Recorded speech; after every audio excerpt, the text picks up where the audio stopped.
Então, boa noite, gente. Boa noite a todos. Ana Carolina, Andréia, Matheus, Gabriel, Priscila, João, Caroline, Lucas, Caroline Biscaia. Boa noite a todos que vieram para essa aula. Hoje é a nossa última aula antes da prova, né? Semana que vem vocês têm banca de TCC 1 e 2. Imagina o nervosismo que vocês devem estar passando. É bem normal isso, tá, gente? É bem normal. Algumas dicas, se vocês me permitem, tá? Eu já tenho alguma experiência, tá, gente? De graduação, eu orientei já talvez uns 150 alunos, já orientei vários de mestrado, doutorado, pós-doutorado, etc. Então, eu tenho alguma. E fiz o meu mestrado e doutorado, né? Na minha graduação, eu não precisei fazer TCC. Não me perguntem por quê, tá, gente? Não me perguntem por quê. Até hoje eu não faço a mínima ideia. Nem TCC, nem estágio obrigatório tinha para mim. Mas tudo bem, vamos lá. Pessoal, umas dicas para vocês. Eu sei que vocês vão estar nervosos, tá? É natural, é totalmente natural. É mais provável que vocês estejam nervosos do que calmos. Mas pense assim, olha, eu vou apresentar para pessoas que querem o meu bem, para pessoas que querem que eu cresça, né? E elas vão tentar me ajudar para que meu trabalho seja cada vez melhor. É isso que vocês têm que pensar. Os professores ali na banca e tal, não estão ali para acabar com o aluno nem nada disso. Eles estão ali para ajudar. Então pensem sempre assim, eles são meus amigos e querem me ajudar. É claro que eles vão fazer críticas, olha, você tem que melhorar isso, tem que melhorar aquilo, isso daqui não está bom. Mas essas críticas vocês têm que encarar como uma coisa boa, que eles estão preocupados que o trabalho de vocês fique cada vez melhor e que vocês se tornem profissionais cada vez melhores, tá? Eu me lembro quando eu fui defender o meu mestrado, gente, a banca era assim, todos amigos meus, amigos assim, era meu orientador e outros professores, mas com quem eu me dava muito, muito, muito bem. Mesmo assim, eu cheguei e fiquei nervoso. Nossa, eu estava uma pilha de nervos no dia do meu mestrado. E daí eu sei que chegou eu tinha uma professora lá no mestrado que já era aposentada, uma senhorinha, e ela era um amor de pessoa. Infelizmente ela já faleceu, mas ela era um amor de pessoa extraordinária, como pessoa mesmo, como espírito, né? Ela exalava amor, assim, sabe? E daí eu me lembro que ela chegou um pouco atrasada, 5 minutos. Eu nem imaginava que ela ia assistir. Ela foi assistir a minha banca. Eu nem imaginava isso, né? Porque eu trabalhava com algo bem diferente do que ela fazia. Ela sentou na minha frente, assim, 1 metro de mim. Ela sentou e me deu um sorriso. Aqueles sorrisos de voz, sabe? De avós. Ela me deu um sorriso e eu fiquei, nossa, parece que todo aquele nervosismo saiu. Né? E daí foi fácil, foi tranquilo, eu estava bem preparado, eu tinha estudado bastante. Já no meu doutorado foi outra coisa, né? Tem até uma história meio escabrosa, porque eu não me dava bem com o meu orientador de doutorado, ele não gostava de mim. Daí, e ele fez tudo para que a minha defesa tivesse problema. Tinha coisas na minha tese de doutorado que eu não queria colocar, porque estavam erradas, ele disse que tinha que ser assim, já briguei com ele e tal. Daí eu fui lá muito nervoso, né? Mas defendi, eu respondi todas as perguntas da banca, mesmo perguntas que não tinham a ver com a minha tese de doutorado, né? E foi super bem. Eles levaram 10 minutos só de reunião e me aprovaram sem problema nenhum. Mas eu soube uns dias depois, a minha mãe veio me contar uma história bem escabrosa, porque uma amiga dela falou sobre a minha banca de doutorado, a minha defesa. Uma amiga de infância da minha mãe, ela faz parte de um clube esportivo onde que ela jogava vôlei misto de casais assim, mais velhos, etc. E daí, na noite anterior à minha defesa, O meu orientador também fazia parte do mesmo grupo, no mesmo clube. Depois do treino, eles foram beber uma cerveja no bar do clube e o meu orientador comentou: amanhã eu tenho uma banca de doutorado que eu vou triturar o aluno, vou acabar com ele. E a amiga da minha mãe, olha que coincidência, gente. A amiga da minha mãe se lembrou que que a minha mãe tinha falado para ela que eu fazia doutorado no mesmo curso que esse cara, e que ele era professor. Mas ela não sabia que ele era meu orientador. Daí ela falou assim para ele, no meio da cerveja lá, por acaso é banca do Klaus? Daí disse que ele ficou branco assim, não sabia o que responder, né? Meio balbuciando, disse, como você sabe? Não, que o Klaus é filho de uma amiga minha de infância. Ela me contou que ele vai defender o doutorado. Eu soube dias depois, graças a Deus, senão eu tinha batido no meu orientador, né? Porque isso é muito antiético, o que ele fez, né? O que ele prometeu fazer. Opa, acho que a professora... Quem que é arquitetura 2018? É a professora Beatriz? Não, professor, deve ser alguém que entrou com o e-mail da turma. Tá, tudo bem. Então, é isso, gente. Fiquem tranquilos. As pessoas estão ali só para ajudar vocês, tá? E aceitem de bom grado, sejam educados, aceitem de bom grado as sugestões e etc. Todo mundo quer o bem, todo mundo quer que vocês sejam os melhores profissionais possível, tá? Isso sem dúvida nenhuma. Eu coloco a minha mão no fogo, como diria o nosso presidente, né? Eu coloco a minha mão no fogo por essa pessoa. E eu coloco a minha mão no fogo pelos professores do curso, tá? As pessoas querem ajudar vocês. E pensem assim, sempre pensem de forma positiva, sejam sempre educados, tentem responder o máximo de perguntas. Ninguém é obrigado a saber tudo, tá? Ninguém é obrigado a saber tudo, mas tentem responder o máximo de perguntas que vocês conseguirem, etc. Estudem bastante e se preparem. Essas são as receitinhas para vocês fazerem boas defesas, tanto de TCC1 quanto de TCC2, tá? Lembrem-se, vocês vão ser arquitetos, grandes arquitetos, né? Então já está na hora de vocês mostrarem para as outras pessoas toda a capacidade de vocês. E outra coisa que o professor Klaus sempre fala, não tem gente burra no mundo. Tem gente que não teve a oportunidade de estudar, por exemplo, mas vocês tiveram. Vocês têm a oportunidade de estudar e aproveitem essa oportunidade. Bom, pessoal, hoje a gente vai terminar a qualidade do ar e daí eu vou fazer o seguinte, eu vou deixar livre para vocês escolherem. Vocês querem que depois de qualidade do ar eu comece uma revisão? Não dá para revisar tudo, obviamente, mas ou vocês querem ficar mais tranquilos pensando no TCC e na prova, ou nas provas. O que vocês decidem? Vamos lá. Quem quer que eu comece a revisão, levanta a mão. Levanta a mãozinha. Ana Carolina, Andréia, Renan, Caroline.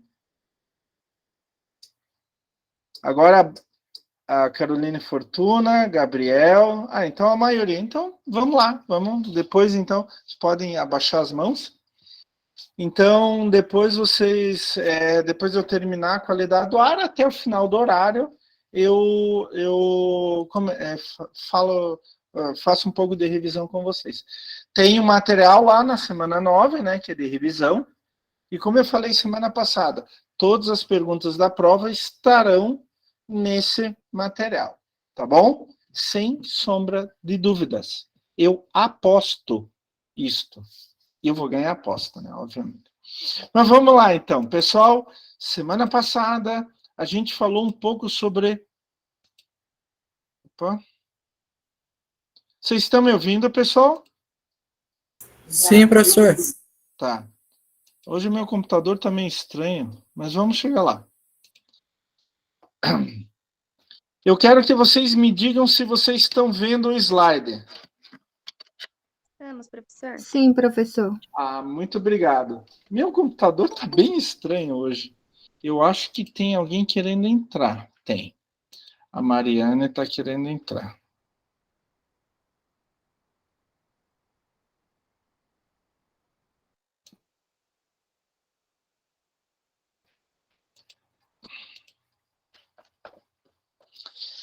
Então vamos de novo aqui. Estou com o slide em geral. A gente falou muito dos poluentes, tá, pessoal? Aqueles poluentes que a gente falou na semana passada, eles também estão dentro das edificações, tá? Só que dentro das edificações a gente ainda pode ter outros poluentes específicos por causa dos materiais que são usados e assim por diante. Eu coloquei uma figura bem interessante, fontes. Deixa eu só pegar minha caneta aqui, mudar a cor, vermelhinho, espessura, um pouquinho maior. Então, fontes de qualidade, fontes da poluição interna, digamos assim. Então, o que pode provocar a poluição do ar interno dentro da casa? Obviamente, todos aqueles poluentes que a gente falou semana passada, eles também penetram na casa. Mas, por exemplo, do banheiro. Do banheiro a gente tem fungos, né, que tem aqueles bolores, tem odores e tem uma série de micro-organismos patogênicos que podem estar presentes. Então, você vai respirar aquilo. Um organismo patogênico é um organismo que provoca doenças. Pato é doença, gênica é que dá origem a. Nas unidades de ar-condicionado, principalmente quando eles são incapazes de remover patógenos, VOC ou compostos orgânicos voláteis. Então, tem alguns compostos com base orgânica, que tem carbono, que eles viram gás, tá? Então, eles vão para o ar e a gente respira eles. Além do mais, odores. Tem um outro problema em qualidade do ar interna, quando não tem... como eu vou explicar para vocês? Não tem circulação de ar entre os cômodos. Na sala, por exemplo, pode ter poeira de pele e de pelo de animais. Deixa eu... Tem mais alguém querendo entrar?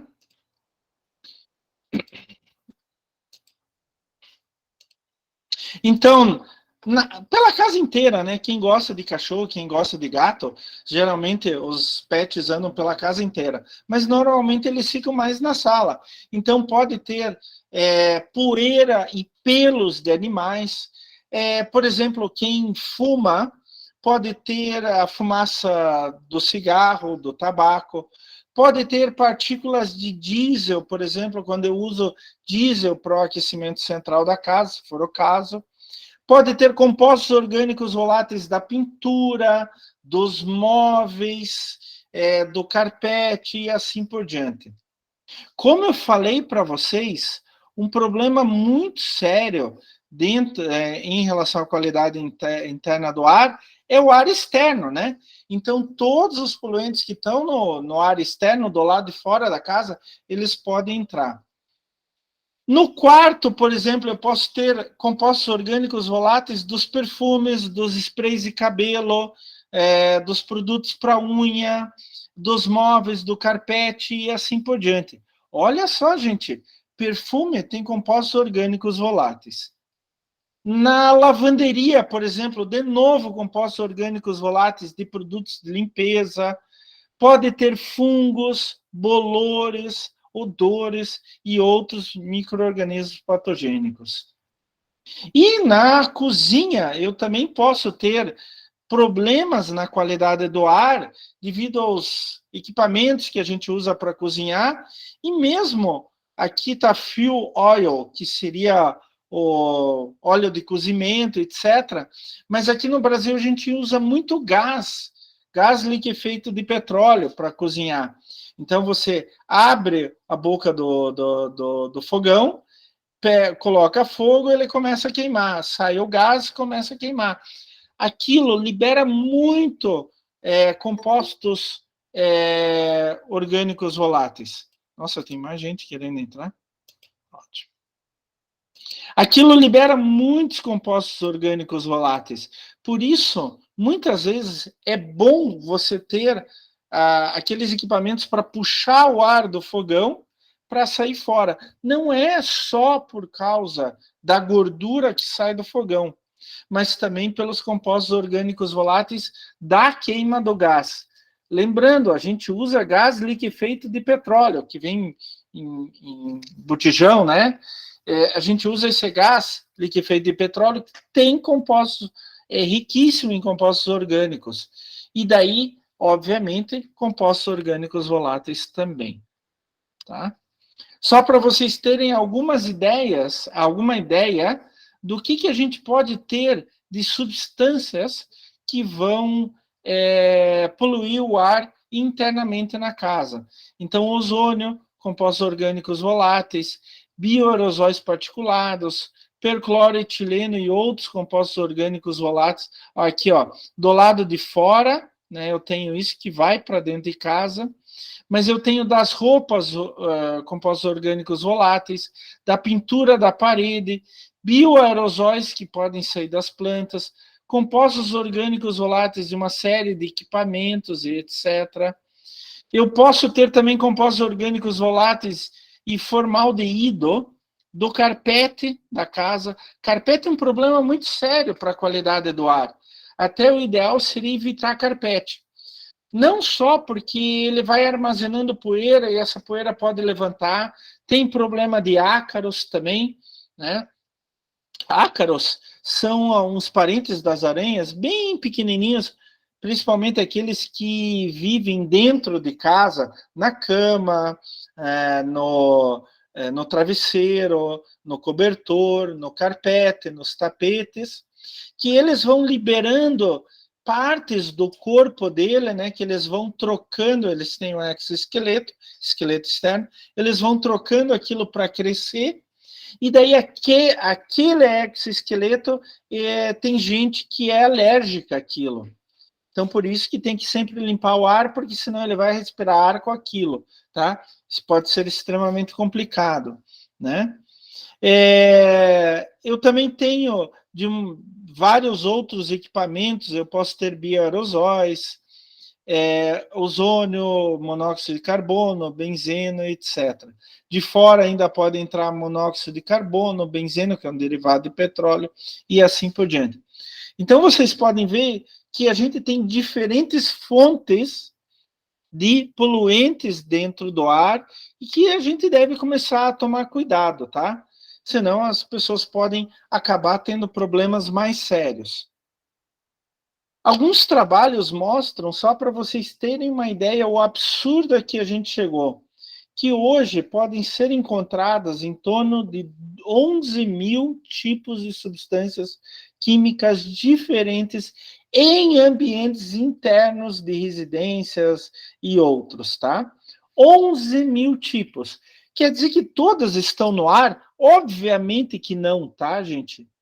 A grande maioria desses 11 mil tipos estão presas, digamos assim, em alguma coisa. Pode ser um móvel, pode ser tapete, pode ser a tinta, pode ser algum equipamento e assim por diante, tá?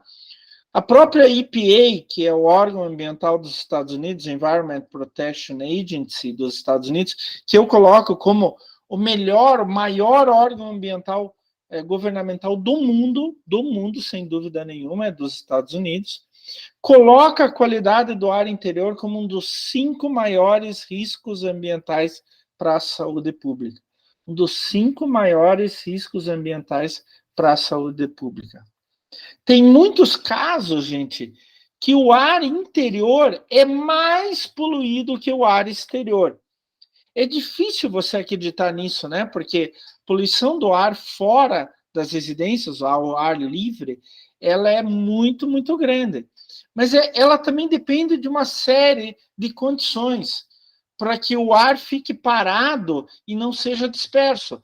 Então, se eu tenho ventos, por exemplo, se eu não tenho nuvens, se eu tenho descampados, lugares mais abertos, esse ar poluído ele é disperso. Então, ele vai sendo diluído ao longo de uma grande área. Qual que é o problema do ar interior? É que ele não tem como ser diluído, ele não tem como ser disperso, tá? Por isso mesmo que a gente muitas vezes fala assim, deixa as janelas da tua casa abertas e etc. Mas está muito frio lá fora, não dá. Ou está muito quente lá fora, não dá.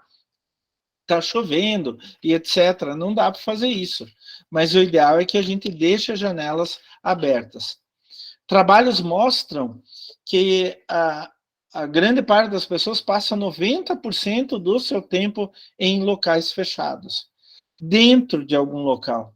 Só 10% ao ar livre.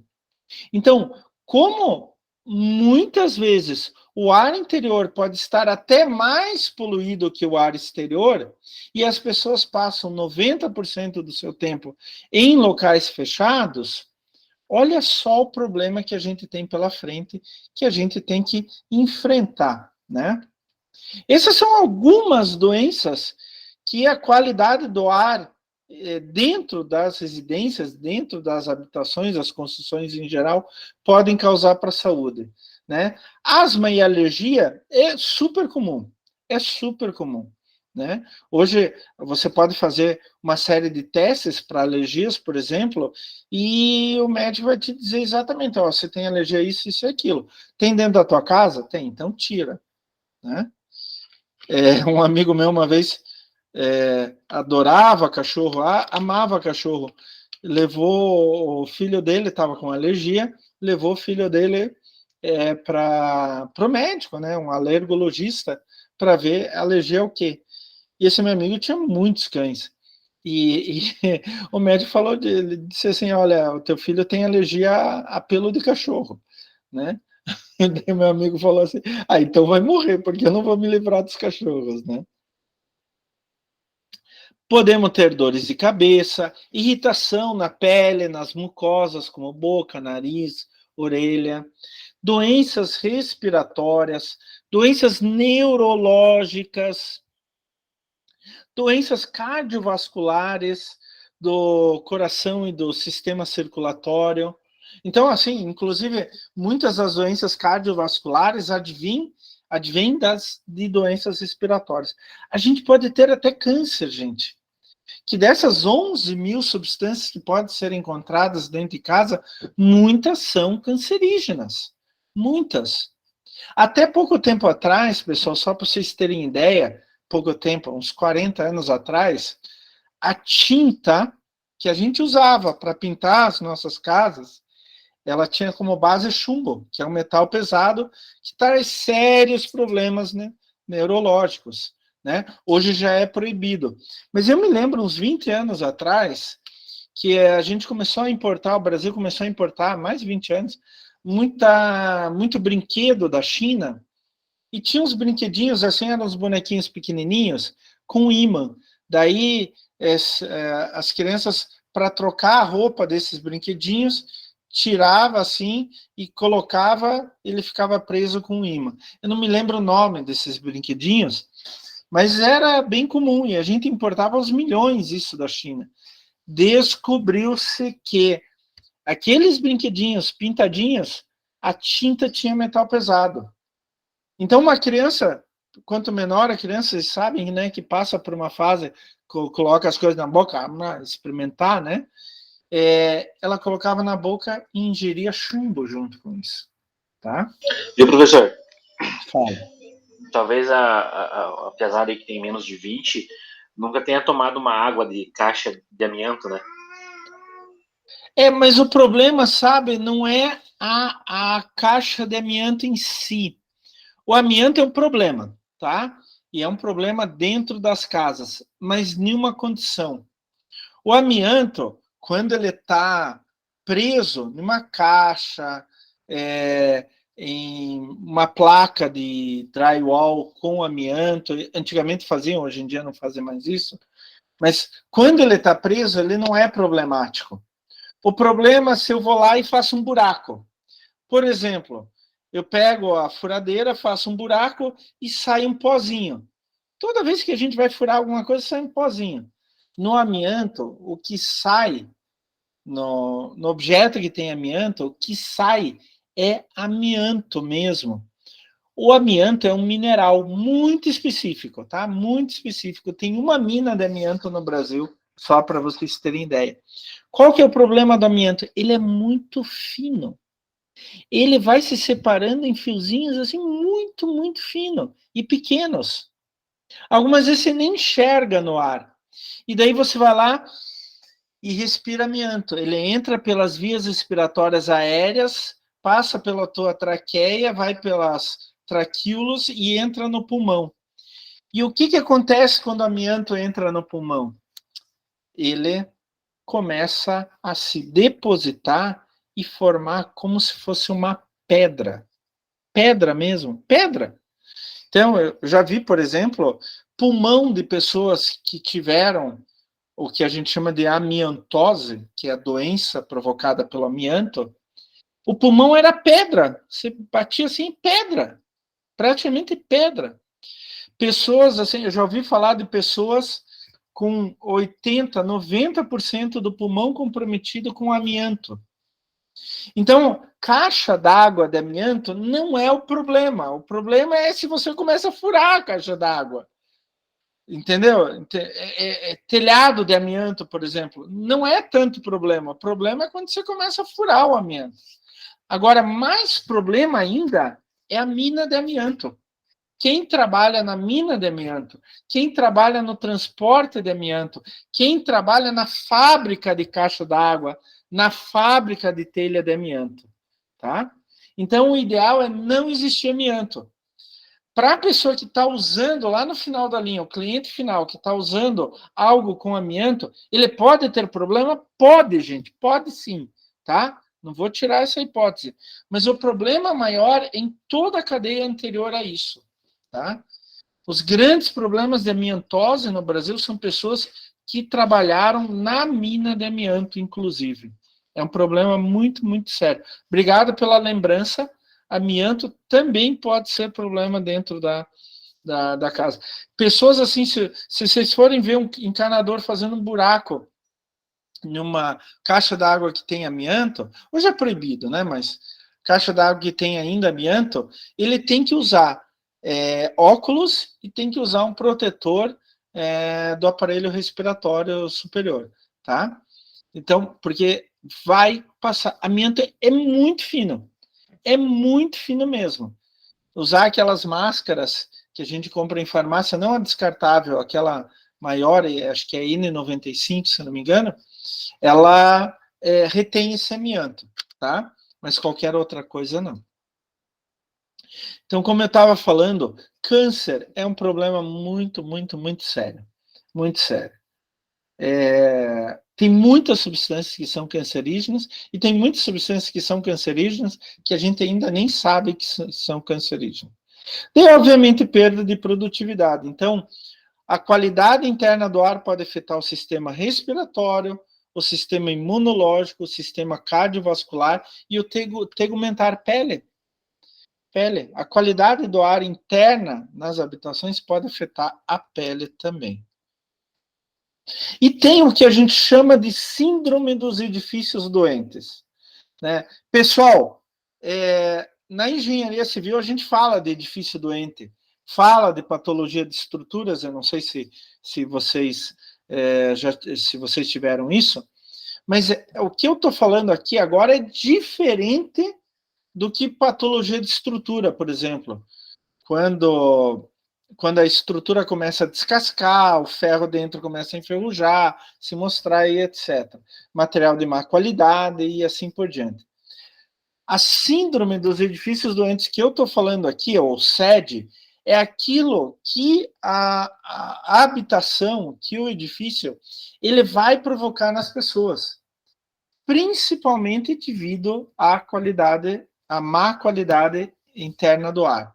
Então, irritação, obstrução nasal, desidratação e irritação da pele, irritação e secura na garganta, nas membranas dos olhos, dor de cabeça, letargia, fica mais devagar, cansaço e assim por diante. É claro que isso também pode ser sintoma de outras coisas, como, por exemplo, estresse. Ah, professor, eu trabalho 45 horas por dia, tenho que fazer isso, isso e aquilo. Pô, você está estressado, meu amigo. Então, pode ser que alguns desses sintomas também sejam devido a estresse. Mas pode ser que seja o que a gente chama, que a pessoa tem, que o indivíduo tem, que é síndrome dos edifícios doentes. O governo do Fernando Henrique, se não me engano, ele tinha um ministro das comunicações, Sérgio alguma coisa. Era um senhor de idade, obeso e etc. Ele saiu do governo e tal, acabou o governo, ele saiu do governo, meses depois ele morreu. Daí foram divulgar o porquê ele morreu. Ele teve síndrome dos edifícios doentes. Ele já tinha problema, já era um senhor de idade, era super obeso. Eu acho que já estava na obesidade mórbida, mas ele morava num prédio onde que a qualidade do ar interna era muito, muito ruim. Então, o ar-condicionado não era limpo, não era feita manutenção, e outras coisas que existiam dentro do apartamento dele faziam com que fosse piorando a qualidade do ar e ele fosse adoecendo cada vez mais. Tá? Quais que são as causas da poluição do ar em ambientes internos? Então, vamos pegar aqui alguns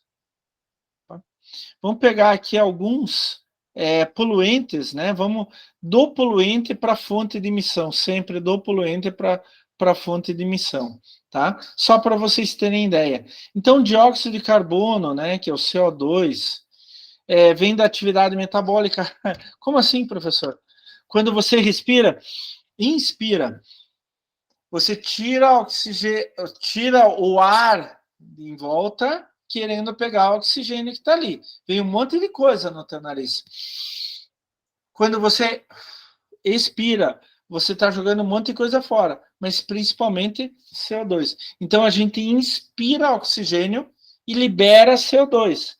Quando tem muita gente no mesmo lugar, sem ventilação nenhuma, a tendência é ir aumentando o teor, a concentração de CO2 no ambiente e diminuindo a concentração de oxigênio, tá? Atividades de combustão, queimar alguma coisa dentro da casa, lareira, por exemplo, ela pode aumentar a quantidade de CO2 naquele ambiente. É claro que a lareira, ela puxa tudo para fora, né? Só vai um pouco de CO2 entrando dentro da casa, mas ela pode, ela puxa grande parte do CO2, ela puxa e vai lá para cima, né? Vocês querem ver um problema muito, muito sério, que daí tem a ver com acúmulo de CO2 e falta de oxigênio? Antigamente, isso minha mãe, meu pai faziam comigo, com meu irmão, etc. Estava muito frio, invernão muito frio. Para tomar banho, a minha mãe colocava uma panelinha com álcool dentro do banheiro e colocava fogo. Isso esquentava o banheiro pequenininho e tal, esquentava o banheiro para a gente ir lá tomar banho. Qual que é o problema? O fogo vai queimando o oxigênio do ar e transformando em CO2. Queimando o oxigênio do ar e transformando em CO2. Então, aqui em Curitiba, por exemplo, eu me lembro de muitos e muitos casos que a pessoa, no quarto, para esquentar à noite, colocou uma panelinha com álcool, colocou fogo e a pessoa não acordou mais. Por quê? Porque também, além de aumentar a concentração de CO2, aumenta a concentração de CO, monóxido de carbono, tá? Tanto o CO quanto o CO2 também, veículos automotores em garagem, é um problema sério. Se vocês notarem, por exemplo, quem mora em prédio, a garagem do prédio sempre tem um odor diferente do que o resto do prédio, né? Parece que tem aquele cheirinho de queimado, alguma coisa nesse sentido. É o CO e CO2 que está se acumulando na garagem. Então, pessoal, até a garagem tem que ter uma certa ventilação. Ela talvez não precise ter um sistema de ar-condicionado, não vale a pena, mas ter um sistema de ventilação. Micro-organismos, pode vir principalmente a água estagnada, material particulado, partículas sólidas no ar. Se lembra que eu falei semana passada? PM10, PM2,5, PM total, particulated material, né? Material particulado. São partículas que estão no ar, né? Que, como o amianto, por exemplo, que você pode inalar, tá? Então, entradas de ar, carpetes, atividades de limpeza e tal. Esses poluentes, o controle é feito principalmente através da climatização artificial e manutenção periódica desses climatizadores, ar-condicionado. Então, é básico que seja feita a manutenção do ar-condicionado de forma frequente. É básico, tá, gente? Quando você faz essa manutenção do ar-condicionado, grande parte dos teus problemas em relação à qualidade do ar, eles já vão sumir. Ah, mas professor, tem muitas habitações que não têm ar-condicionado. Então, o que você tem que fazer é abrir as janelas, fazer circulação de ar e assim por diante. Eu acabei de comentar com vocês, né, que muitas vezes, na maioria das vezes, até falando, a qualidade do ar interno é pior que a qualidade do ar externo, tá? Então, mas vai entrar poluentes do ar de fora para dentro de casa. Corre esse risco. Mas quando o ambiente é bem ventilado, há uma circulação cruzada, então a probabilidade disso acontecer é muito menor. Mas a gente também tem outros poluentes, como formaldeído, e eu já falei para vocês, os compostos orgânicos voláteis, que em inglês é VOC, em português é COV. Eu particularmente, estou tão acostumado a falar VOC, os VOCs, a gente só fala isso, né?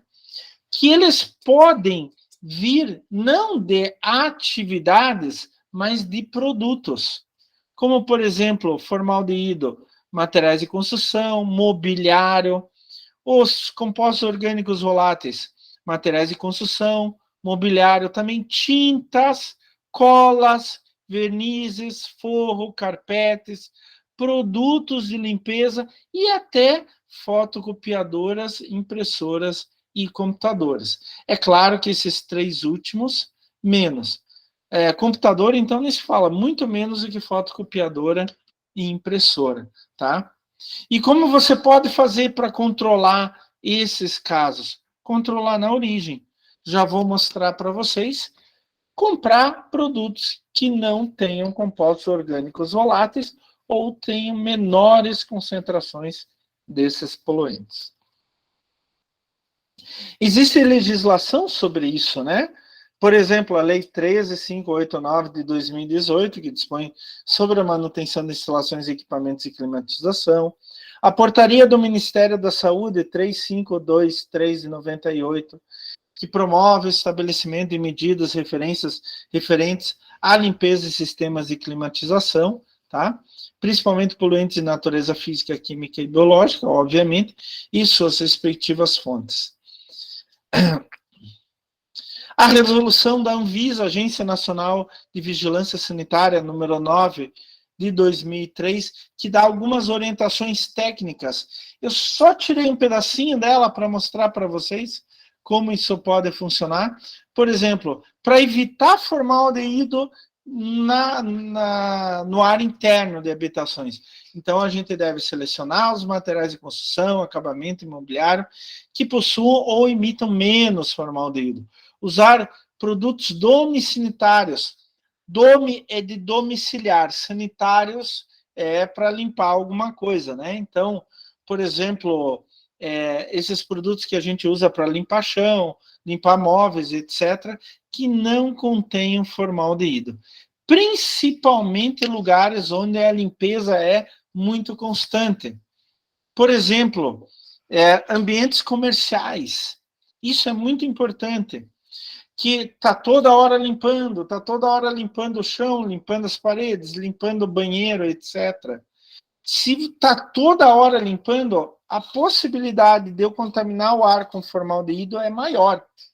Então, nesses casos, é bom que eu escolha produtos domissanitários, né? De domicílio, sanitários para limpeza, que contenham menos formaldeído ou que não contenham formaldeído.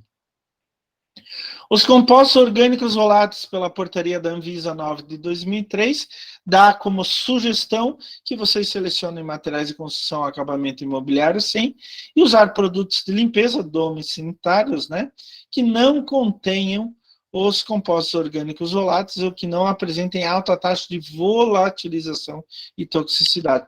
Volatilização é aquele produto sair do material e ir para o ar. Toxicidade é o dano que ele causa nas pessoas, animais e plantas, tá?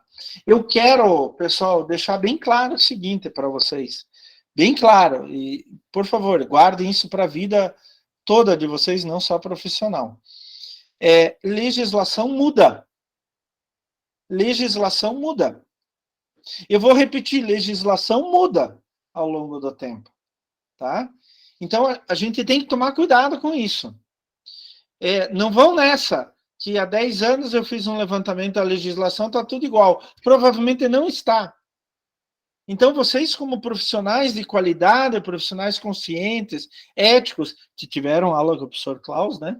Vocês, profissionais éticos, têm que se atualizar sempre sobre a legislação. E deixar bem claro para vocês, não sei se vocês sabem, se algum outro professor já comentou isso com vocês, mas sabe aquele negócio? Eu não sabia. Chega o fiscal lá, vê um monte de irregularidade e dá uma multa para vocês. Daí vocês falam assim, eu não sabia que tinha essa lei. Vocês falam bem assim, né? Eu não sabia e tal. Não tem esse negócio com lei de saber ou não saber. Você é obrigado a saber. A lei foi publicada em Diário Oficial, ela está valendo, meu amigo. Então, a gente tem que ir atrás. Por exemplo, eu saio de carro, não estou usando cinto de segurança. Para um guarda me para, olha, vou lhe multar porque o senhor não está usando cinto de segurança. Eu posso falar para o guarda assim, seu guarda, eu não sabia que tinha que usar cinto de segurança. Não posso. Por quê? Está na lei. Eu sou obrigado a conhecer a lei. Eu sou obrigado a conhecer a lei. E eu tenho que ir atrás da lei, não é a lei ir atrás de mim. Eu tenho que ir atrás da lei. Eu tenho que ver, me informar, saber quais são as leis em vigência sobre certo assunto. E um profissional de arquitetura, eu não estou falando só agora em qualidade do ar interno, mas em qualquer área da arquitetura, um bom profissional em arquitetura, ele está sempre por dentro das novas leis. Tá? Então vamos prestar atenção nisso. A gente também tem normas técnicas da BNT, né? 15848 de 2010, sobre atividades que afetam a qualidade do ar interno, a 1641 de 2008, né, falando da qualidade do ar interno, 16679 de 2012, sistemas para fazer como fazer higienização, a BNT 15316 de 2014, que fala sobre o formaldeído nos painéis de fibra de densidade média. Então, tudo isso daí, MDF usava muito formaldeído. Hoje, a maioria das fábricas não usa mais formaldeído no MDF, mas o MDF usava muito formaldeído. Daí a gente usa o MDF dentro da casa, pode ser até na forma de móveis, não precisa ser como revestimento ou alguma coisa assim. Normalmente, inclusive na forma de móveis, armário e tal, esses MDFs vão soltando formaldeído ao longo do tempo. Então, até foi feita uma NBR, uma norma da BNT, para tentar disciplinar isso daí, o uso do MDF. Pessoal, como evitar essa poluição? Primeiro, projetos, bem elaborados, que proporcionem a ventilação, ambientes abertos e etc. Tudo bem, uma boa. Agora, tem outras coisas extremamente importantes. Limpeza e manutenção. Principalmente sistemas de ar-condicionado. Ah, mas professor, em casa onde não tem ar-condicionado também precisa tomar cuidado com isso? Tem que. Porque vai gerando gases, vai gerando poeiras, pode entrar de fora para dentro e tudo. Então, eu também tenho que fazer a limpeza e manutenção. Buscar informações sobre produtos. O que eu estou colocando na casa do meu cliente? O que eu estou colocando no escritório do meu cliente? O que eu estou colocando na fábrica do meu cliente? Será que isso está correto? Por isso, a gente deve dar sempre prioridade a produtos certificados, tá? Eu já vou mostrar 2 certificações para vocês que falam sobre isso. E, obviamente, como eu já tinha falado, em projetos bem elaborados, boa ventilação. Por que boa ventilação? Coloquem isso na cabeça de vocês. Porque uma boa ventilação, ela dilui os poluentes que estão no ar. Se eu não tenho ventilação, eles vão se concentrando. Mas se eu tenho ventilação, uma corrente de ar, esse ar leva os poluentes embora e dilui, preferencialmente, né, do lado de fora da habitação. Eu quero mostrar para vocês agora 2 certificações bem interessantes, tá? Que vocês podem utilizar no dia a dia de vocês como arquitetos. As 2 certificações são ligadas ao LEED, inclusive, que eu já mostrei em aula anterior para vocês. A certificação WELL. A certificação WELL não é uma certificação de produto, é uma certificação de uma condição. O que significa isso? A certificação WELL mede a qualidade interna do ar. Então, você pode chamar um auditor dessa certificação WELL, ele vai medir a qualidade do ar e vai dar um certificado para vocês. Professor, isso tem a ver com legislação brasileira? Não, não tem a ver. Mas a certificação WELL, os níveis admitidos na certificação WELL são muito mais rígidos que os níveis permitidos na legislação brasileira. Então, ela visa a saúde e o bem-estar dos ocupantes e ela faz uma série de medidas, né, para garantir que o ar que está circulando dentro daquela habitação, daquela edificação, ele esteja dentro de padrões de controle e qualidade. Ele vai medir partículas em suspensão, compostos orgânicos voláteis, os VOCs ou COVs, monóxido de carbono, formaldeído, dióxido de carbono, radônio,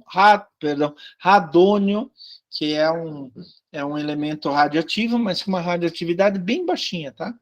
Ele vai medir velocidade do ar, bactérias no ar, fungo, legionela, que é um dos piores fungos que existem em termos de qualidade do ar interna, temperatura, umidade relativa e outros parâmetros, tanto físicos, quanto químicos, quanto biológicos, tá?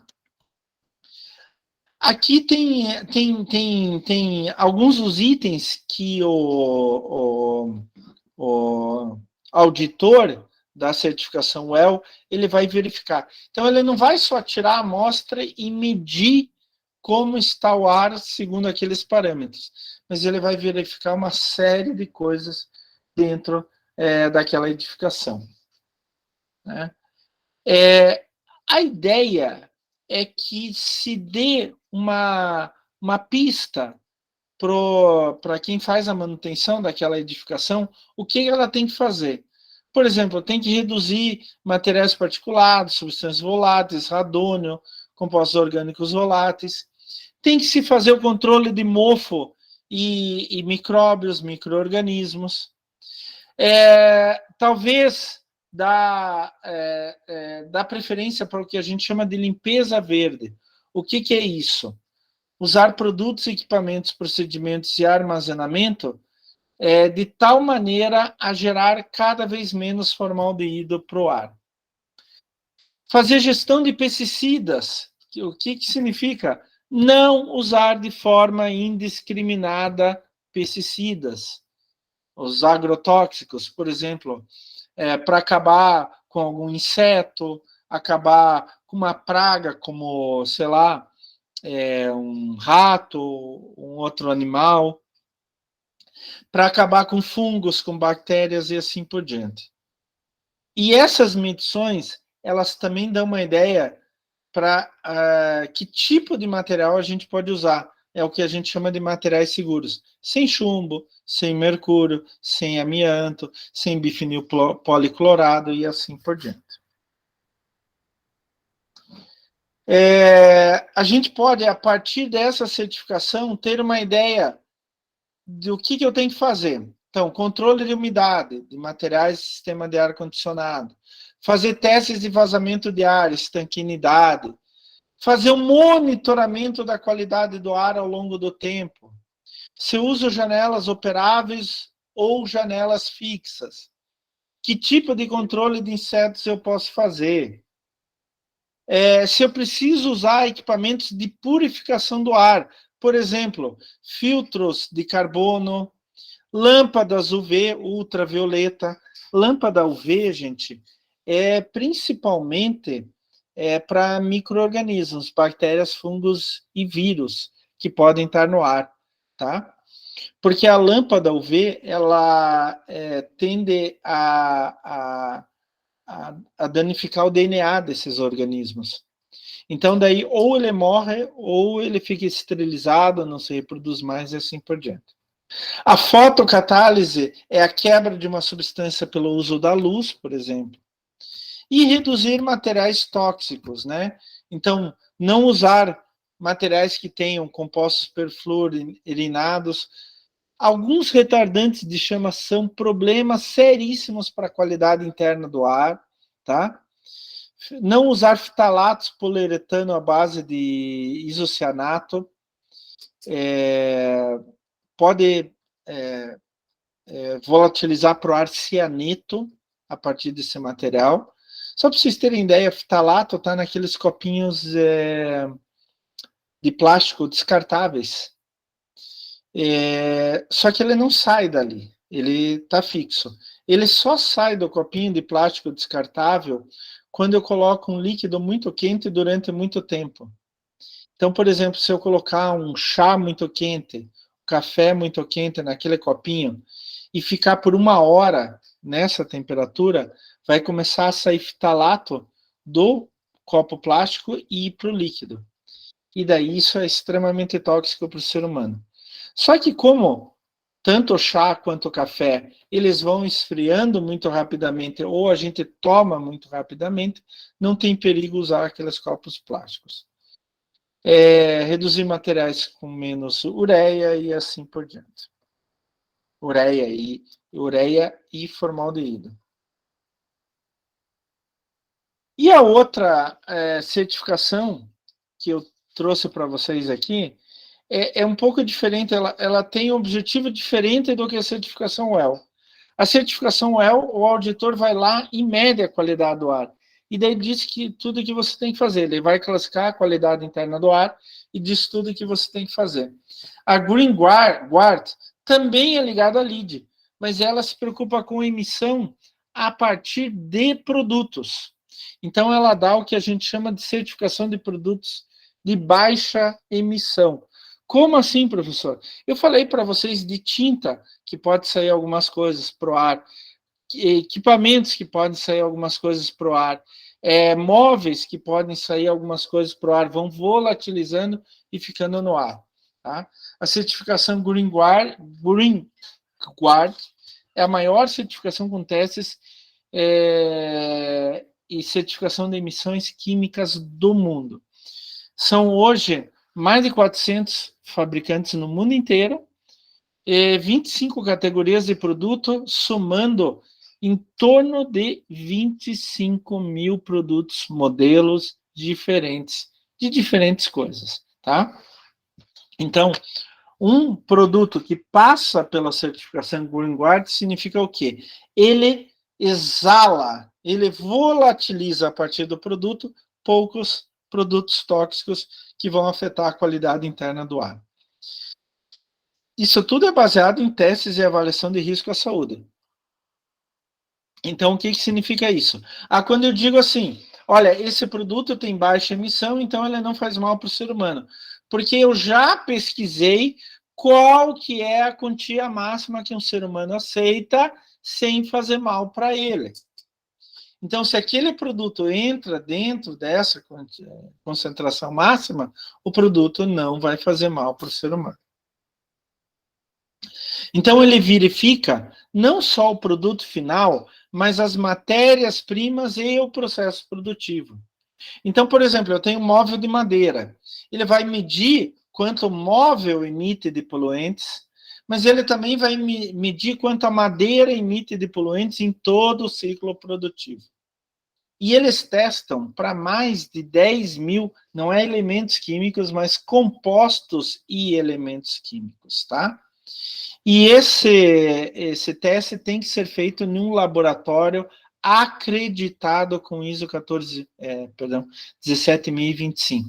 A 17025 é uma norma internacional, ISO, já comentei isso com vocês, que tem validade no mundo inteiro, o mundo inteiro reconhece como uma norma correta, uma norma válida, né? Mas a 17025, ela certifica ou acredita laboratórios que façam os métodos de forma correta. Então, o auditor vai lá, ele vai ver se você fez todos os passos para aquela análise química, se ele fez todos os passos para aquela análise física, e assim por diante, né? É mais ou menos assim que eles fazem, tá? Eles colocam, e assim está bem representado aqui. Eles colocam um móvel, por exemplo, aqui é uma cadeira, né, de escritório, dentro de uma câmara de testes ambientais. O que acontece? Eles vão deixar por um tempo lá, em certas condições, e daí eles vão coletando o ar que está aqui dentro e vão fazer análise, tá? Se o ar que está aqui dentro, naquelas condições, ele mostrou índices maiores do que o máximo permitido, aquele produto está reprovado. Se ele mostrou índices menores do que o máximo permitido, aquele produto está aprovado, ganha o selinho da certificação GreenGuard. Certificação de produtos de baixa emissão. Então, aqui fala até, inclusive, vocês podem ver aqui, produto certificado por emissões baixas de produtos químicos, de químicos, né?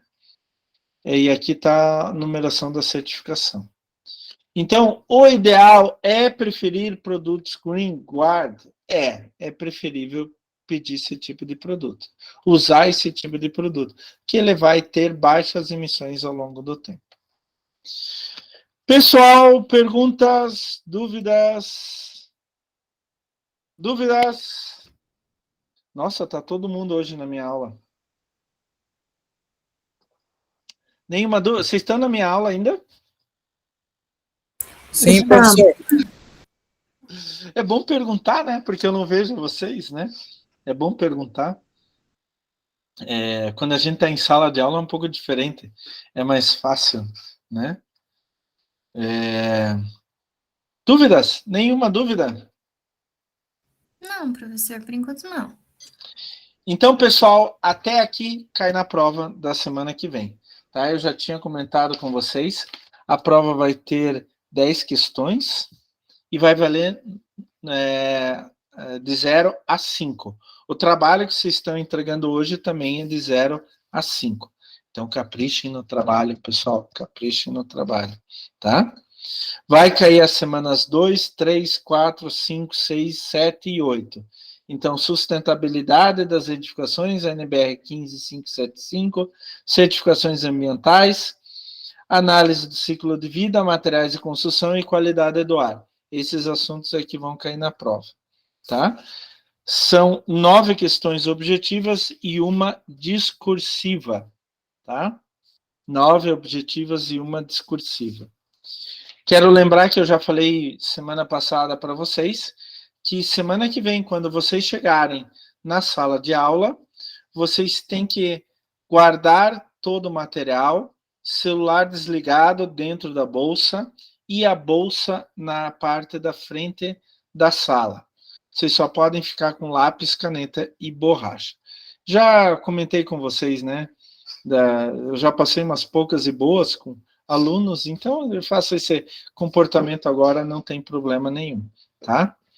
A prova pode ser respondida com lápis? Pode, mas não vai ter revisão se for assim necessário, tá? Só vai ter revisão se ela for respondida a caneta, para garantia tanto dos alunos quanto dos professores. Quero ver o que mais sobre a prova. A sala, a prova vai ser daqui 2 semanas, né? Semana que vem vocês têm TCC. A prova, então, vai ser dia 10. A sala eu não sei, gente. Eu não sei qual é a sala normal de vocês, se ela vai estar disponível, mas daí isso é fácil de ver. Provavelmente a professora Beatriz terá essa informação antes da prova, ou ela estará afixada lá nos murais, principalmente ali no primeiro andar, perto da sala dos professores.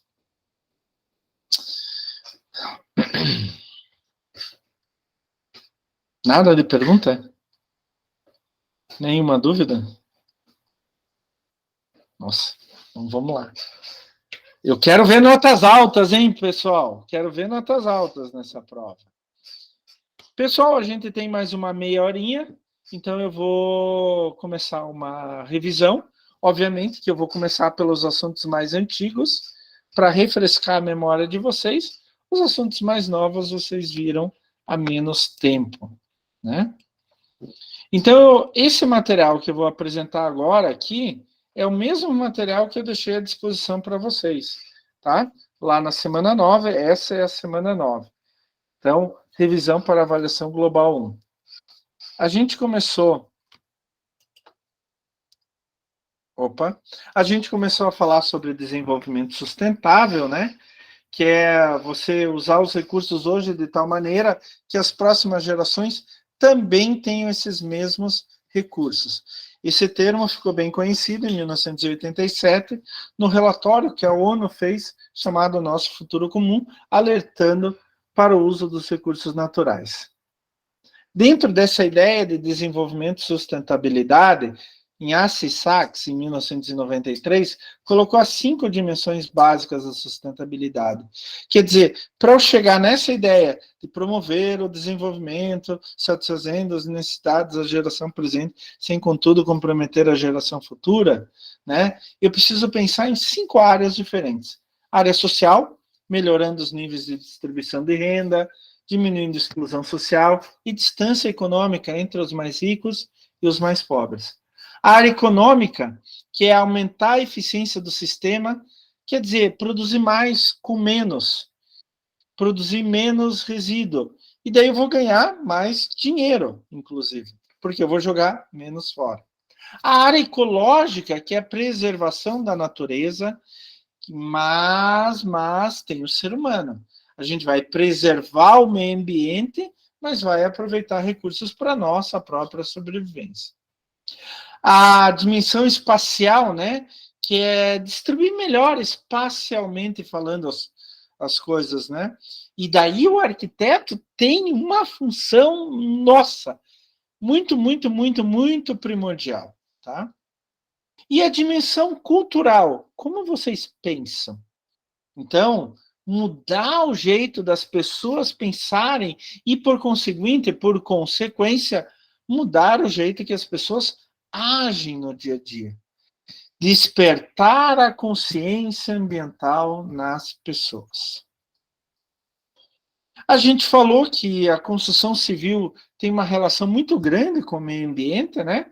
Ela consome 40% dos recursos naturais de energia, 34% da água, 55% da madeira não certificada e produz 67% de todos os resíduos sólidos urbanos e 50% de todos os resíduos que existem no mundo. Além disso, destrói a área verde, faz emissão de gases de efeito estufa e polui muito o ar. Daí a gente conversou que uma solução para isso seria a construção sustentável ou a arquitetura sustentável. Na verdade, o engenheiro civil chama de construção sustentável, o arquiteto chama de arquitetura sustentável, mas é a mesma coisa. É a mesma ideia básica e o objetivo é exatamente o mesmo. Então, a gente chama de construção sustentável sistema construtivo que incentiva alterações feitas de modo consciente na edificação e no entorno da edificação, visando principalmente a preservação ambiental e a qualidade de vida para essa e para as próximas gerações. O que é isso? Sustentabilidade. A grande questão é como fazer, né? Primeira coisa, planejamento partilhado, né? Envolver todos os interessados, os chamados stakeholders, nesse projeto. Ter respeito pelos ciclos naturais da água e do ar, usar estratégias passivas de produção de energia, quer dizer, gerar energia eólica, né, a partir do vento, energia solar a partir do sol e assim por diante. Fazer a gestão e reciclagem de resíduos e utilizar produtos sustentáveis. O que é ter respeito pelos ciclos naturais? Aproveitar as melhores condições do próprio local. Aproveitar, utilizar o mínimo possível do terreno e se integrar com o ambiente em volta. Fazer uma análise do que está em volta, tá? Implantar a partir disso. Não provocar ou reduzir ao máximo os impactos em volta da minha edificação e gestão ambiental da obra, né? Os princípios da construção sustentável estão aqui, né? Eu tenho que pensar desde... Deixa eu pegar só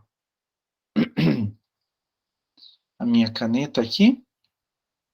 Eu tenho que pensar desde o local e a construção, a relação do edifício com o seu entorno, escolha de produtos, sistemas e processos construtivos, e um canteiro de obras, quer dizer, o fazer com menor impacto ambiental.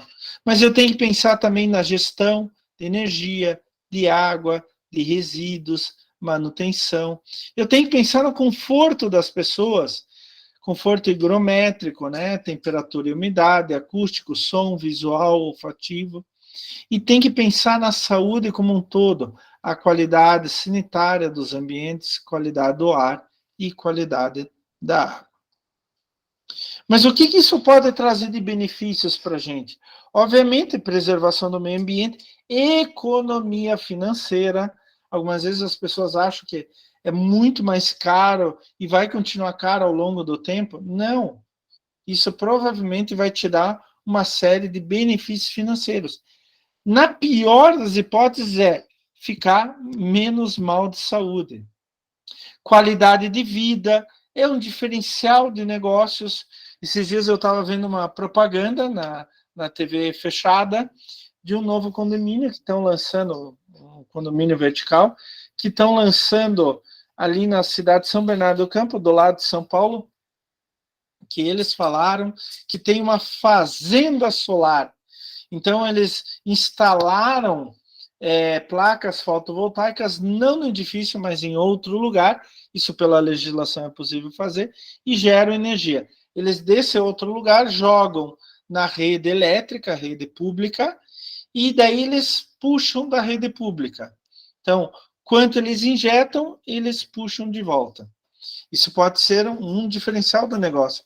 E, a partir daí, ter valorização imobiliária, por que não? Eu acho que o principal é a maior satisfação dos usuários, ter maior produtividade nos funcionários, e desenvolvimento de consciência ambiental. Mudar a cabeça das pessoas. Eu, por exemplo, falo claramente, abertamente, eu estou tentando mudar a cabeça de vocês quanto à questão ambiental. Mostrar para vocês que vocês têm que prestar mais atenção na questão ambiental dentro da arquitetura. E daí a gente pode ter o que a gente chama de edifícios verdes, né? São aqueles que usam de tecnologias para diminuir seu impacto ambiental. E, gente, tirem da cabeça que a palavra tecnologia é uma coisa ultramoderna e etc. Algumas vezes pode ser uma coisa simples, até quase que primitiva, mas que melhora a qualidade do ar. Desmistificando, né? Custo de implantação é em torno de 1 a 7% do custo total. Coisas que a gente pode fazer: captação de água de chuva, reuso de água, né, águas cinzas, águas já utilizadas em um lugar, usar em outro, né? Captação e redução de energia, ter fontes de produção de energia, principalmente eólica e solar, mas também adotar lâmpadas de alta eficiência energética, como LED, melhor aproveitamento da luz natural, etc. Tratamento de resíduos, né? Pelo menos, no mínimo, gente, no mínimo, fazer reciclagem, separação de resíduos e mandar para lugares corretos cada um deles, né? Papel, plástico, vidro, materiais ferrosos e não ferrosos, lixo orgânico, e assim por diante. Dividir em materiais que eu possa diminuir o máximo possível, que vou mandar para o aterro e reciclar o máximo possível. Pessoal, hoje eu vi uma propaganda, por acaso, de uma empresa aqui de Curitiba que está fazendo gestão de resíduos em condomínios, tanto verticais quanto horizontais. E é interessante que dependendo do resíduo que a empresa, dependendo do resíduo, da quantidade desse resíduo que o condomínio produz, gera, o condomínio pode ganhar dinheiro com isso. Já falei para vocês de fábricas que faturam alto só com a venda de resíduos, né? Então, começar a prestar atenção nisso, tá? Estão surgindo oportunidades de negócio muito interessantes. Então, antes você pagava para se livrar do resíduo, hoje você pode ganhar dinheiro com aquele resíduo gerado, desde que você separe de forma correta. Então, essa empresa, uma ideia muito interessante, essa empresa faz toda a gestão desses resíduos, faz até trabalho de educação ambiental, de treinamento dos moradores para separação desses resíduos. Tem uma outra empresa, por exemplo, que eu conheço, que só trabalha com compostagem domiciliar, quer dizer, você separa todos os resíduos orgânicos, manda para a empresa, você vai pagar uma taxa bem pequena, e depois você ainda pode receber adubo orgânico para usar em vasinho, no gramado, e assim por diante. Então, são oportunidades que, inclusive, os arquitetos podem também promover isso, empreendedorismo. Usar materiais reciclados, que já foram utilizados antes, recicláveis, que podem ser utilizados depois, e materiais naturais. Dá preferência para materiais que foram adquiridos a pouca distância do canteiro de obras. Quanto mais perto, melhor. Por quê? Tem toda a questão do transporte, né? Desde a origem até a tua obra. E principalmente dá preferência para aqueles materiais que emitem menos substâncias tóxicas. A gente acabou de ver, em relação à qualidade do ar interno, as certificações WELL e Green Board. Pensar também em bioclimática, tá? A gente ainda vai falar em não, bioclimática não, mas em pontos da bioclimática a gente ainda vai falar, tá? Pé direito alto para a circulação do ar, vidro duplo como isolamento termoacústico, né? Ventilação, vegetação, telhas termoacústicas, painéis solares, aproveitamento de águas cinzas e assim por diante. Uma outra alternativa é o telhado verde, né? Você ter vegetais no telhado, isso é extremamente eficiente como isolante termoacústico, tá? Principalmente em relação à temperatura. Mas você não pode fazer de qualquer jeito. Então você tem que seguir algumas coisas básicas, tá? Algumas regrinhas básicas para não prejudicar a tua estrutura.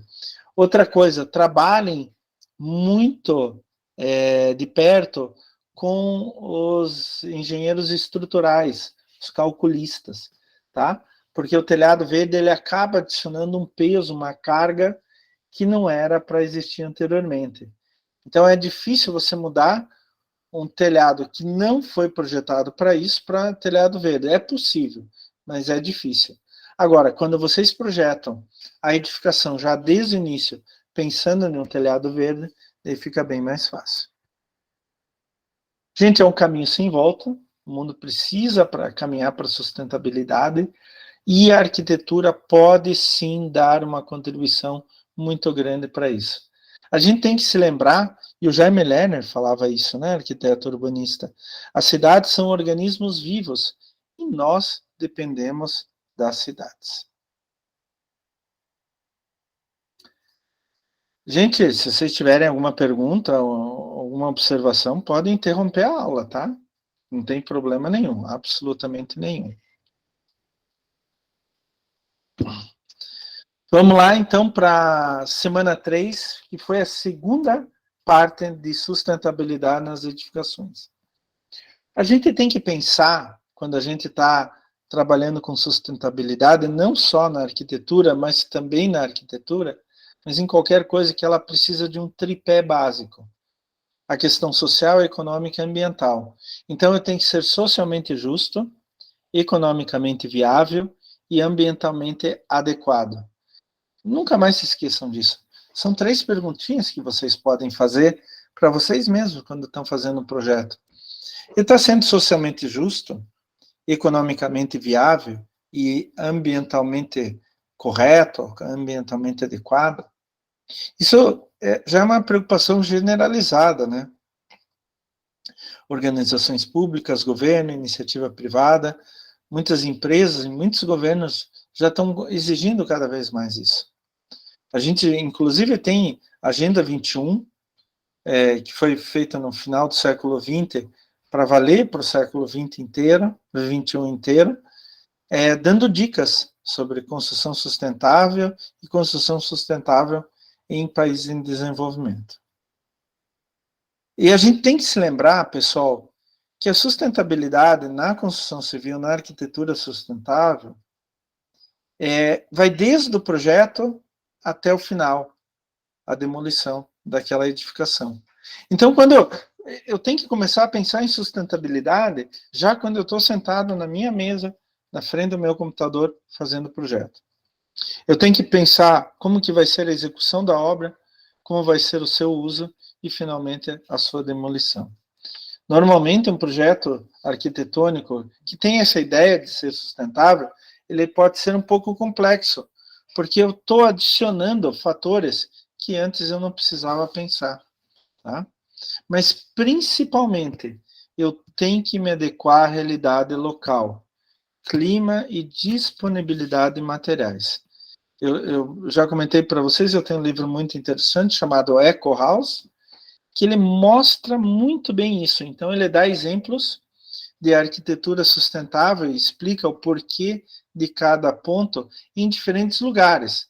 Em países equatoriais, onde eu tenho alta temperatura e alta umidade, países temperados, onde eu tenho menor temperatura, neve e assim por diante, países tropicais, que é o meio termo, e etc.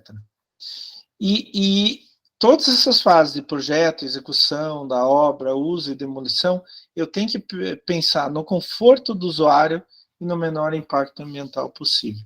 E daí veio que a gente já tinha comentado antes, a arquitetura bioclimática, que eu estou falando também em pedaços, né? Que é um projeto baseado nas condições climáticas locais, sol, vento, água de chuva, visando dar maior conforto térmico e acústico para a construção. Eu tenho que incluir estudos em orientação solar, qual a direção do sol, qual a direção do vento. Então, eu preciso de uma carta solar, gráfico de rosa dos ventos. Hoje já existem softwares para isso, softwares de insolação e fluxo de vento, conforme o local. Eu tenho que pensar em materiais utilizados na estrutura, vedações internas e externas, cobertura, como, por exemplo, propriedades térmicas e cores. Local onde bate muito sol, eu tenho que dar ênfase para telhados brancos. Vários lugares no Mediterrâneo são assim, tá? Porque ele vai absorver menos calor do sol. Eu tenho que ver em detalhamento os elementos de proteção solar, ou elementos envidraçados, o que eu posso bloquear, utilizar a incidência de raios solares. Tem um momento que eu preciso bloquear, senão meu ambiente interno fica muito quente. Tem outros momentos que eu preciso deixar passar para ele esquentar o ambiente interno. Então, eu tenho que fazer detalhamento, dimensionamento e posição das aberturas e esquadrias, né? Pensando principalmente na ventilação e iluminação natural, né? Eu falei para vocês que eu tenho que considerar a trajetória solar, que nasce de leste e se põe no oeste, né? Na verdade, é da direita para a esquerda para quem está olhando. Nasce no leste e se põe no oeste, né? E preferencialmente, as fachadas, as janelas têm que estar naquelas fachadas com menor impacto da radiação solar, então ter uma orientação norte e sul. No hemisfério sul, onde que a gente vive, né, a orientação norte favorece a entrada de radiação solar direta no inverno e impede a radiação direta no verão. Então, deixa mais quente no inverno e mais fresquinho no verão. A fachada norte recebe insolação durante o maior período de tempo. Em relação a materiais, eu tenho que estudar e usar materiais, utilizar materiais conforme suas propriedades térmicas e seu ciclo de vida. Pensar em duas coisas nesses materiais: maior durabilidade e maior desempenho, melhor desempenho. Melhor desempenho para quê? Ele, por exemplo, é material termoacústico, isolamento termoacústico. Ele isola mesmo? Ou ele só isola uma parte, ou isola tudo, sei lá. E maior durabilidade tem uma resposta bem simples para isso, né? Quanto maior durabilidade tem aquele material, menos vezes eu preciso trocar. Então, algumas vezes ele custa mais caro, mas ele dura muito mais tempo do que um outro material similar. E daí, economicamente, inclusive, ele é mais viável. Quando eu tenho, por exemplo, uma área de grande índice pluviométrico, chove muito, parece Curitiba nos últimos dias. Eu tenho que ver se a vedação externa de madeira está correta, qual verniz que eu tenho que usar, qual impermeabilizante, para não entrar água, não entrar umidade. Daí pode comprometer, inclusive, a qualidade interna do ar pela formação de bolores, de fungos, né? Como o material se comporta em relação a outros condicionantes climáticos, conforto térmico, acústico, ambiental? Seria bom se eu pudesse dar prioridade para reuso e reciclagem de material, porque assim eu vou aumentando o ciclo de vida desses materiais. Eu não vou jogar eles fora tão cedo. Então, reutilizar materiais que já foram utilizados em outras obras, isso está ficando cada vez mais comum. Ali em Colombo tem uma pequena empresa que vende aberturas, que vende janelas e portas retiradas de edificações que foram demolidas. Então, o que ele está fazendo? Não vai jogar fora, vai vender para outro. Assim eu fiz na minha casa também. Tem algumas aberturas aqui que eu utilizei de outra construção, tá? Vai aumentando o ciclo de vida. Em vez de uma abertura ser utilizada durante 30 anos, ela vai ser utilizada durante 60 anos, e assim por diante. Tentar dar ênfase para materiais de baixo impacto ambiental, daí vem a ideia do análise ou avaliação do ciclo de vida, né? Usar materiais que tenham menor impacto ambiental durante todo o seu ciclo de vida, desde a obtenção da matéria-prima, transformação, transporte, venda e assim por diante. E utilizar materiais que vêm de fontes recicladas, materiais que já foram usados, que sejam passíveis de reciclagem. Eu já falei para vocês também numa outra aula, mais detalhadamente, por exemplo, o caso do tijolo solo-cimento, chamado tijolo ecológico. Usa terra e menos cimento do que um tijolo, do que outras condições. Hoje a gente já tem sistemas construtivos que a casa vem praticamente pronta, ela é feita numa fábrica em série, vem aos pedaços que é montada no seu lugar, né?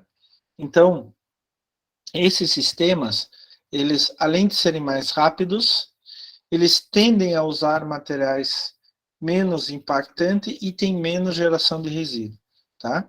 E usar sistemas complementares, como painéis fotovoltaicos, placas solares para aquecimento de água, captação de água de chuva, reciclagem de água cinza, etc.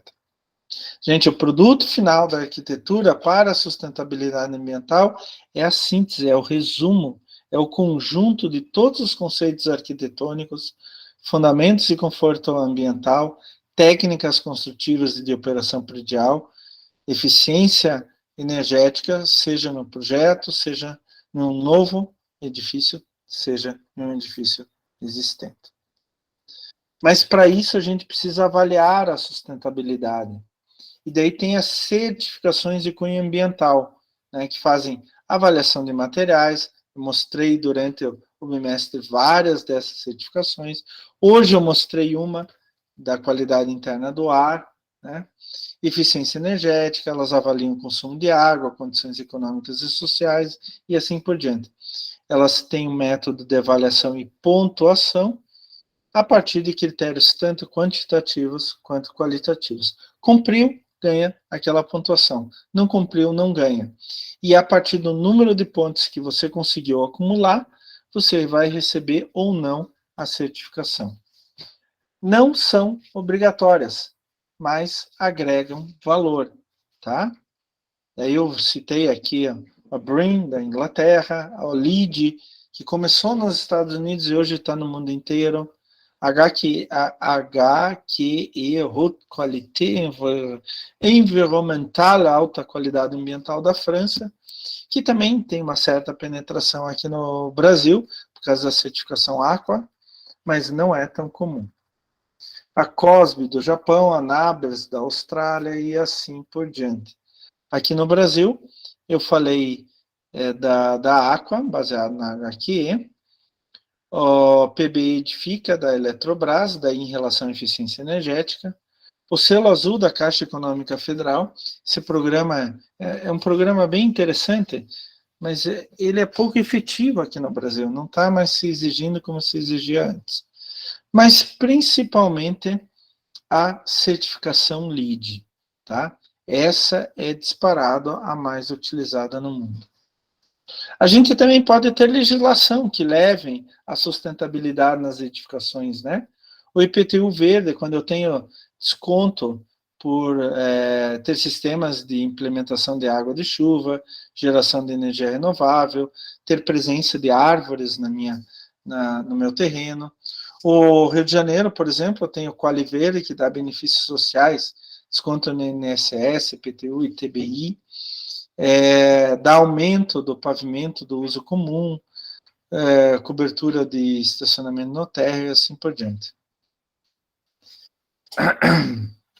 E tem normas técnicas, né? A 15220, desempenho térmico, mas principalmente a 15575 de 2013, que a gente teve daí uma aula específica para isso, que fala do desempenho de edificações habitacionais em geral. Daí foi a semana 4, onde a gente falou da 15575. Gente, o nosso horário está dando, mas a gente conseguiu dar uma olhadinha em algumas aulas mais antigas, né? Algumas aulas que já estavam um pouco longe da nossa memória. Alguma pergunta, pessoal? Alguma dúvida? Alguma dívida? Estou em dívida com vocês de alguma coisa? Não, professor. Não, professor. Certo. Aqui no Serasa não tá contando nada, professor. Como? Aqui teu nome no Serasa não tá constando nada. Ah, você entrou. Ai, que bom, né? Fico contente, viu? Eu ia ficar um pouco preocupado se tivesse lá no Serasa. A gente brinca assim, mas volta e meia eu dou uma olhada lá, viu, Matheus? Para ver se não tem alguma coisa que eu não sabia. Vai que passou uma despercebida, né, professor? Vai, né? Na dúvida, gente. Mas é isso então, pessoal. De novo, minhas recomendações, tanto para o TCC da semana que vem, fiquem calmos, tranquilos, estudem, façam o melhor trabalho que vocês puderem, que eu tenho certeza que vocês vão ter muito sucesso. Lembrem-se, vocês são capazes, vocês são bons. Da mesma maneira, a nossa prova daqui 2 semanas. Essa semana ainda já coloco, não sei o dia, mas essa semana eu coloco as notas dos trabalhos que vocês estão entregando hoje. Tá bom?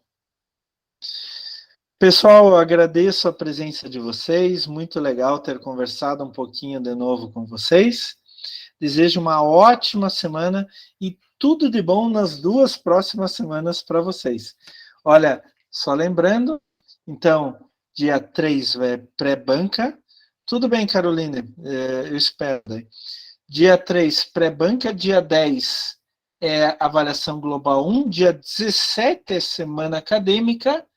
Então, a gente só volta depois a se encontrar numa aula, fora a prova, né, que é dia 10, que a gente vai se ver pessoalmente.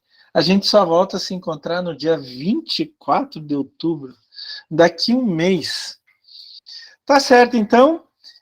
Quem quiser falar comigo, só fica depois ali, quando eu disser que podemos falar, só para não gravar, tá bom? Então, muito obrigado, gente, e até a prova. Tudo de bom para vocês. Quem quiser, fica aqui na aula ainda, na sessão ainda. Boa noite, professor. Boa noite. Boa Boa noite, noite, professor. gente. Boa noite. Tudo de bom para vocês.